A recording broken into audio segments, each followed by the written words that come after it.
back for another brew day. This is brew number 24 for me. I decided to try to make my version anyway of a West Coast IPA.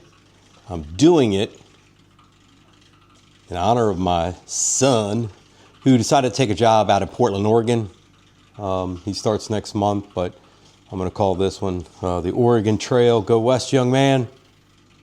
just for him. Whether he gets any of it or not, I don't know, because he lives in South Carolina and will be going to Portland next month. And I don't know if he'll be around to try any of this, but whatever. I was going to do a West Coast IPA anyway before he got the job offer and decided to take the job, but he's going to be working out in Oregon.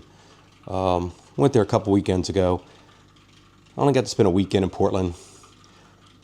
Can't say much about the city. I don't know if I spent enough time there to really say I can comment on it. Outside the city, the area looks amazing. Looks like a really cool place to be for people who love the outdoors. But anyway, I got 9 pounds of a Viking pale malt. I was looking for a pale row 2. I guess it's kind of the same. I don't know what the Viking means. Pound of crystal, half pound of some white wheat, half pound of Munich, couple ounces Centennial, Simcoe ounce, Citra ounce, Amarillo ounce, and a Magnum, another ounce. A couple of those are going to be used during the dry hop. The Citra and the Amarillo are going to be dry hopped. But anyway, yeah, and I'm going to crush my own grains this time around. So, getting started. I already put the water on, bringing it up to temperature, and I got to now go ahead and crush my grains.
All right, up to temperature for my dough in. So let's get this going so I can get that mash started. I went ahead and started with, as you can see on the video, started with 5 gallons of water. I use Deer Park spring water all the time. It's always worked well for me. Again, I keep being told that I need to start getting into more of the water chemistry and checking pH and all that goodness. I don't know, maybe one day I'll sit down and really take the time to learn all that. But again, of all the brews I've made, all have been good except for one. Had to dump that particular brew. So, I don't know. Is it that important? Get them liking what I do.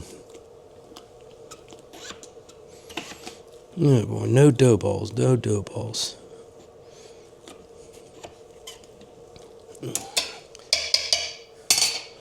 All right. A little bit more.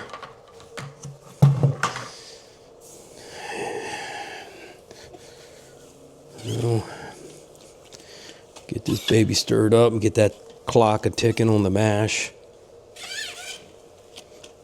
Again, 1 hour mash. Never tried anything shorter. Seen people do it plenty of times, 30-minute mashes. I'm not pressed for time, so I don't know. I don't see where that's necessary. So anyway,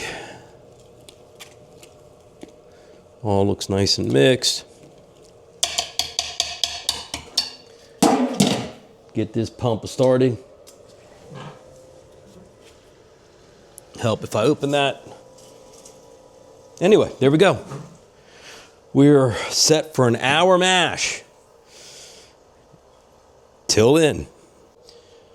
So the hour mash is now up. I've always been doing this too. Got in the habit of doing it. I like doing it. Works well, I think. I do a 10-minute mash out, 170 degrees. Just something I've been doing since I started. So I guess, just out of sheer habit. Keep doing. I'll let this drain. See where my level is and see how much sparging. How much more water I've been heating up in the house. I'll need to bring this up. Usually I get up to about 6.5 gallons before I start my boil, which reminds me I have to raise my temperature, get my boil started. 6.5 gallon usually works to give me the 5 gallons I need after my boil. I also took a pre-gravity reading, 1.042. I need to be up to 1.062. That's what I was shooting for. So we'll see what happens after the boil. So, let it drain. Do some sparging, I'm sure. And we'll get back to we'll come back and we'll be doing some boiling and hop additions. Pretty easy hop addition at first. I got one at 60 minutes and not one again until 15. So,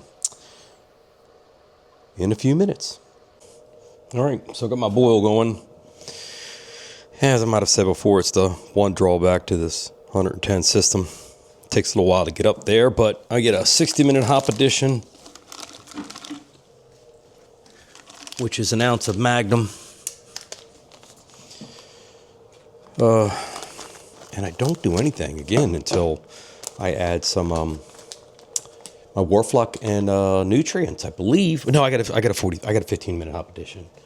So get that in there, get my 60 minutes going, and it's easy with these hops in this one. So get that thing covered up, get that boil going better. So until the next edition. So my 15-minute addition. Ounce of Centennial.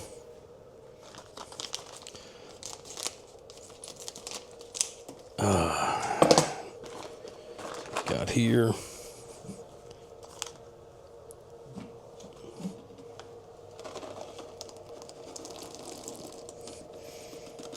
A little spider hopper. 5 minutes. It's Whirlfloc, and some yeast nutrient. And then with 5 minutes left, I have an ounce of Centennial and Simcoe that I'll be putting in there. Until then. All right, 5 minutes left for that last hop addition. Got some Centennial, Simcoe.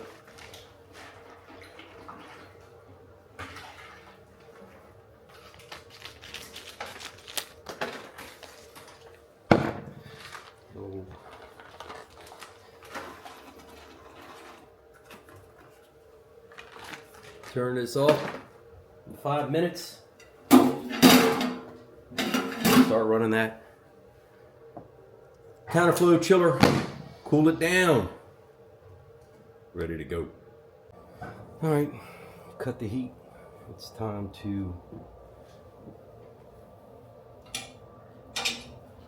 get this going.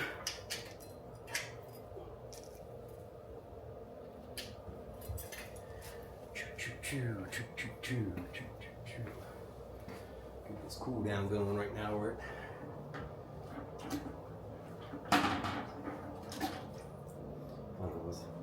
209 degrees. See how long this takes to cool down.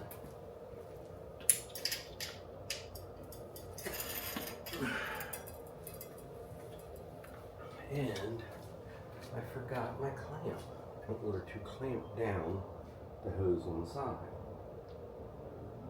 So let me go get that.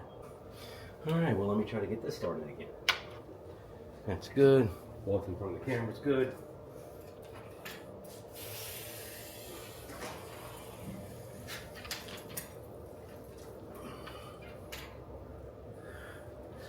I need to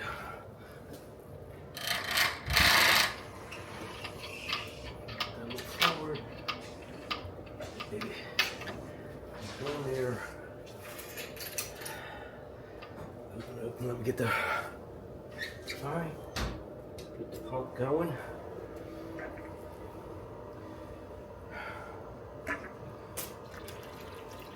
And there she goes. How about that?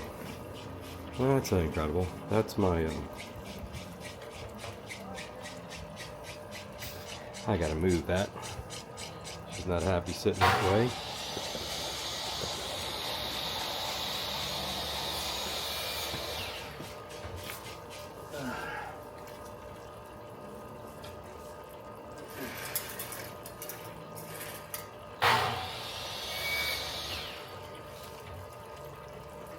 I think that's good. A little cold fusion here for a minute. This is my little counterflow chiller, which I really like. I think it cools this stuff down pretty quick. So let's see how long this takes to cool down, and I'm going to get my fermenter ready. See, at 190. So let's see how long it takes. All right, I'm happy with this pitching temp. Down to 70. Let me get this in my fermenter.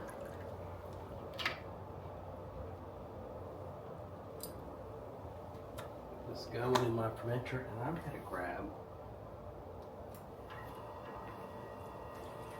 a little help for take my gravity reader. See where I'm sitting at here. Let's get this baby filled. Alrighty, that filled up, and that gave me just a little more than 5 gallons, so I guess it's not bad. I hate losing anything, even in these hoses. Well, what are you gonna do, right? So we button this up, get her inside, and it's yeast pitching time. Well, as you see, I have a yeast starter. Something I've done for this is the first time I've actually made my own. I've usually used the stuff in the can. This is the first time I've made a yeast starter. See how it works. And I've had it sitting here still on that stir plate for 2 days. So I'm gonna go ahead and turn this off.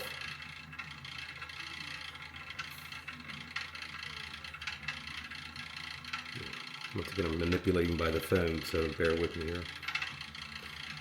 Turn this off.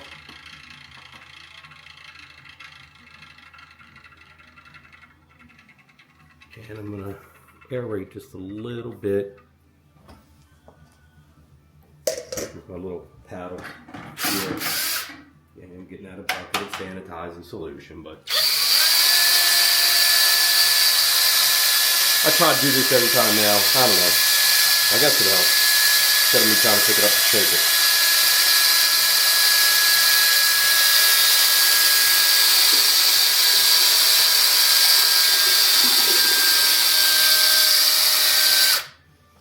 That should be good. Oh.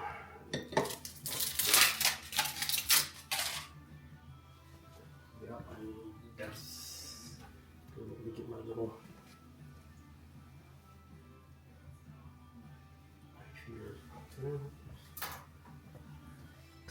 okay.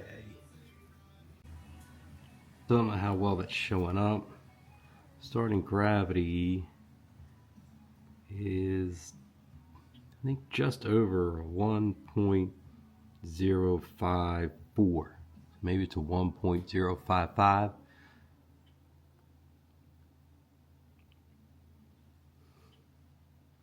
Anyway. Yeah, I'm being forgetful today. Besides my clamp, got this little bar jiggy here thing that grabs a hold of. You see it in there? Grabs a hold of that little stir bar so it doesn't come pouring out with my yeast.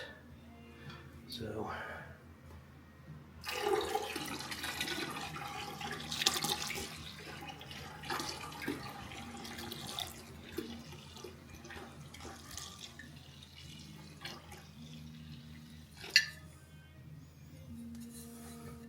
hey, cool little gadget. There's this. You can barely see it. Yeah, I don't know why I'm showing this. Anyway, so here we go. Another pretty good successful brew day, other than a couple things I forgot. And let me get this back up, see if I can do this. I'm learning. So it's another good brew day. This is again a West Coast IPA, and I said earlier in honor of my son, I shouldn't have said it like that. Celebrate him. I'm celebrating my son's new move, new job, going out west to an area where he really hasn't no family and a couple friends. So it's a big deal, I think, you go from the East Coast to the West Coast like that. But you know, he's 30. And that's, you know, that's a good time to do it. He's single, so it's not as if he's leaving a family behind or making a whole family move. He's been out of here. He's been down in Charleston, South Carolina for 5 years now. So anyway, yeah. So it's the West Coast IPA that I'm making to celebrate his move to the Oregon Zoo to work for them, and I'm calling it the Oregon Trail. Not very original. Go West, young man. So do some more follow-ups on this, on how it progresses. Cheers.